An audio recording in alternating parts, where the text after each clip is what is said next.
Hey guys! So in this video, we're going to be talking about all the things I was surprised about when I moved to Canada. As many of you know, I have recently moved back home, and now, like many millennials, I am living with my parents again. But around this time, 2 years ago, I actually moved to Canada, and honestly, I'd done some research, but maybe not enough. So these are the things that I wish I'd known before I'd moved to Canada.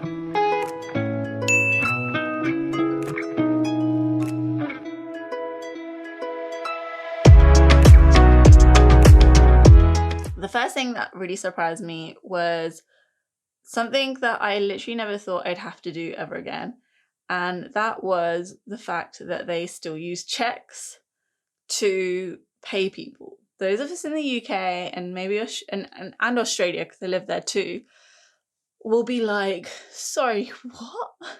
I don't even think most of the younger generation in our country, in the UK, know what a check is. My first job that I got in Canada was hosting at a restaurant. And I remember when I was like, oh, do you need like my bank details or something? Because that's an assumption that you make when you get hired. You assume that they need your bank details. And she was like, no, you just have to collect your check every week. Bear in mind, I have not seen a checkbook. I think the last time I ever received a checkbook was in 2011 when I opened my student bank account. And even then, like, I've never, ever used that checkbook. But that was the last time I ever owned a checkbook. So to even have checks written to me was super weird. But the other thing with checks is they do have an easy way to cash checks. You can actually do it via most like banking apps in Canada. So they have kind of made it like 21st century, but the fact that they still use checks is like seriously super weird. The last thing, and I'm going to stop talking about checks in a second, there it takes 5 working days for your check to be processed. So even if you do cash your check in when you first get it, you're still not going to see that money for like another 5 days. It's honestly the most backwards thing, Canada. Number 2 is something you probably hear quite a lot, but tax is not included. Now, this is not something that surprised me. Well, that part wasn't the part that surprised me. The part that surprised me was how much you have to pay on top, like how expensive the taxes are. So they have a lot of different types of taxes. I'm not even going to go through them, but I'm going to list them here. But overall, generally, when you buy something, you have to pay an extra 13% on top of whatever price is they're showing. When I first saw that, I was like, what? After that, I just started adding like 15% onto every price that I was paying for. And then I'd be like happily surprised that it wasn't as much as I thought it was going to be. So in the UK, and I can't remember if it's the same in Australia, but in the UK, to transfer someone money, you just have to get their bank details. In Canada, you just use an email address and that's it. Actually, I quite like that. I thought it was really cool, but I also thought it was quite not secure. When I left Canada to come back because of COVID, someone actually tried to take like $2,000 out of my account and say that they were transferring it to one of my friend's accounts. And my friend messaged me and was just like, Kesvi, why are you transferring me this amount of money? And I was like, I'm not. And I had to call the bank, block my account from like any activity so no money could go in and out, which is fine. But it was so frustrating because I was just a bit like, oh God, they just need my email address to be able to like send money to themselves.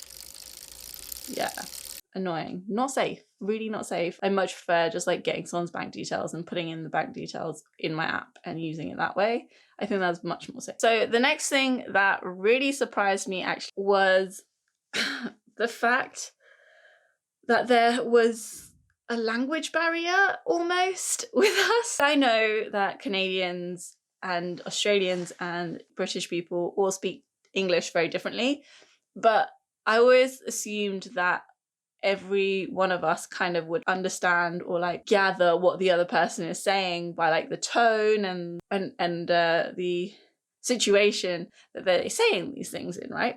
I found Toronto a lot more Americanized than Vancouver. People don't in Toronto specifically, I didn't find this so much in Vancouver or Whistler, because the West Side is kind of full of like Australians and Irish people and English people. There's quite a lot of us over there. But I found specifically more in Toronto is that they didn't know what the word queue meant, like to queue for something. The word queue, they had no idea. There was a couple of times where I'd be like wondering what people were queuing up for, and I'd go up to someone in the line and be like, hi, excuse me, like, what are you queuing for? And they'd be like, what are we doing what for? And they look, so, I'm not even joking, they looked incredibly confused. So I've never seen someone look so confused when asking them a question. And I had to repeat myself 4 or 5 times before I'd be like, what are you guys lining up for? And they're like, oh, wait, why are we in the lineup? I'm like, yeah, it blew my mind that they didn't know what the word queue meant. Like, blew my mind.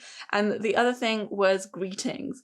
So, you know, when you speak to your friends, and at this, I'm talking to British people now, and you'll greet them, you'll be like, you're right. You'll ask them, like, you're right is like the greeting, right?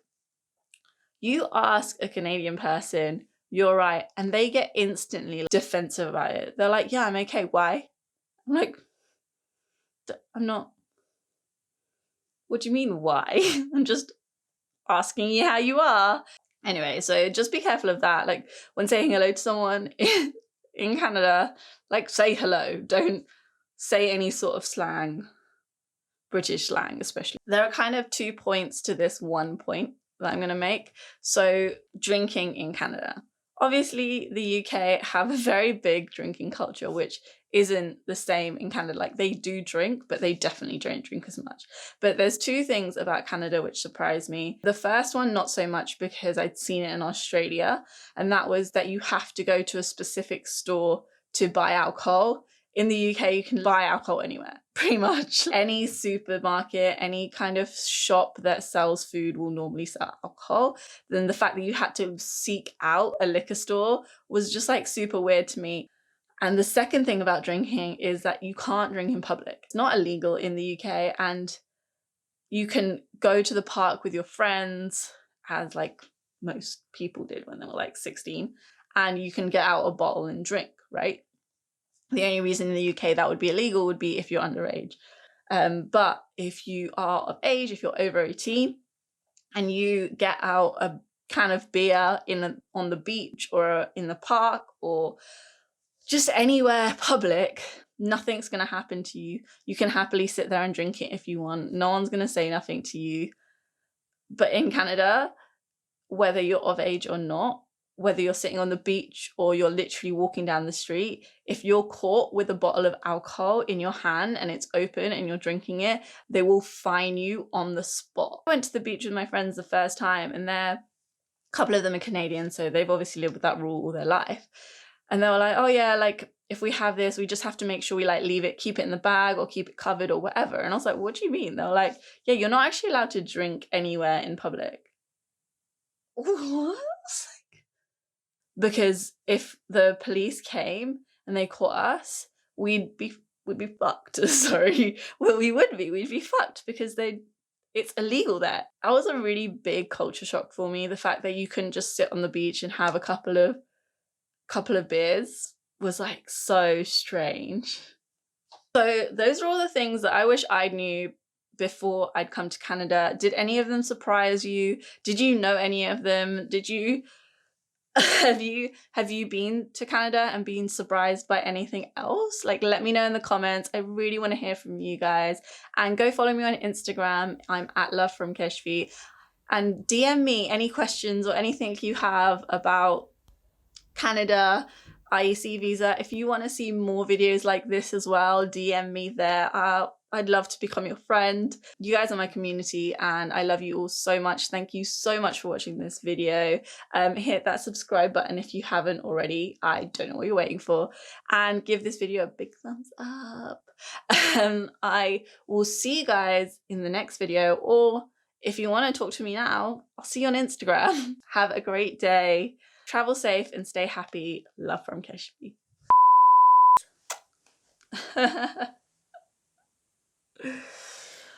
Oh, who do I think I am?